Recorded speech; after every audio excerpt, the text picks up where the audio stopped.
We are here at the BRICS Trade Expo, and I am joined by ZODWA MASHISHI. She is the Corporate Affairs for Transnet Engineering. ZODWA, thank you so much for joining us here on Hilaal TV. Thank you so much for the opportunity. No, it's an absolute pleasure. Okay, let's talk Transnet, because we know rail is such an important part of South Africa and, of course, the economy of South Africa.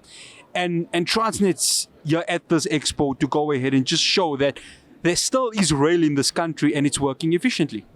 Look, rail is very, the hub and of the economy. We're excited to be invited by BRICS to be part of this thing. I think as to form part of this SA Inc., really, it broadens our horizon. So we're quite excited. Transnet, I mean, they're everywhere in South Africa, and so they should be as a state-owned enterprise. And talk to us about the importance of rail, not just as a transport, but also as delivering goods from city to city, from town to town, because many South Africans rely on this, don't they? Yeah. So I think from a cost-effective point of view, it makes so much sense because there's so much traffic on the road. So it makes sense for us to move from road to rail to transport not just people, but also goods. What it does also, it also integrates us across the continent, not just within. So it makes more sense to then, focus on rail from that point of view. What is Transnet being at this expo looking to work on in terms of learning from other countries? I actually spoke to somebody and they say it's not just about learning, it's also about teaching. So what is Transnet looking to learn, but also looking to teach to fellow BRICS countries? I think more importantly, I start from teaching. I think we're here to showcase not just South Africans' capability, but also the continent in terms of we're able to actually design, research, manufacture, remanufacture rolling stock products. Because I think there's a myth that we don't do that. There's a myth that, we just assemble or we rely on the Europe, on Western countries. No, we actually do these things here.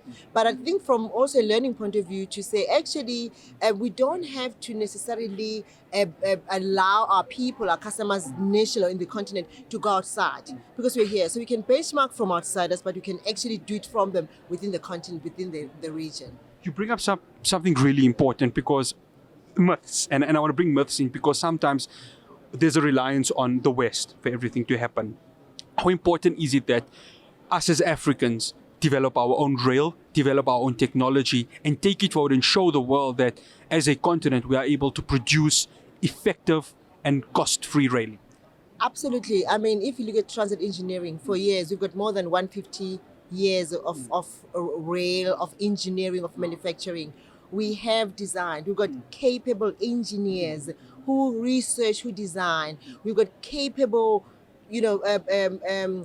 artisans who actually manufacture these things. We're able to also maintain. If you use a BMW, for example, you go and buy a car, they will not say to you buy and then go somewhere else. You're actually buying the end-to-end products literally from funding. So we want to do that. And we are able to do that successfully. So there's no reason for anybody who is in the continent to actually go out. We are right here.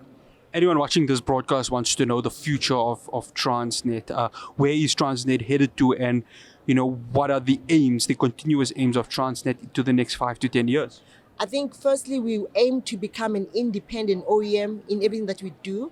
I'll refer back to transit engineering, OEM of rolling stock mainly. If you look at this locomotive, it was research designed right here. We want to become an independent OEM. That means no reliance whatsoever on the Western, whatever. We want to become an OEM of the freight wagons, which we are, because we're able to produce about 4,500 a year of wagons. We want people to come to us. We want to become an OEM of passenger coaches, because we have people who are using trains. We want people to do in anything that we do. We've just done, if you look back, there's a potholer for ports, to focus on the ports, not just on rail. So we want to become an OEM. We want to become an African manufacturer for the African countries. I don't think there's anything that is stopping us from doing that.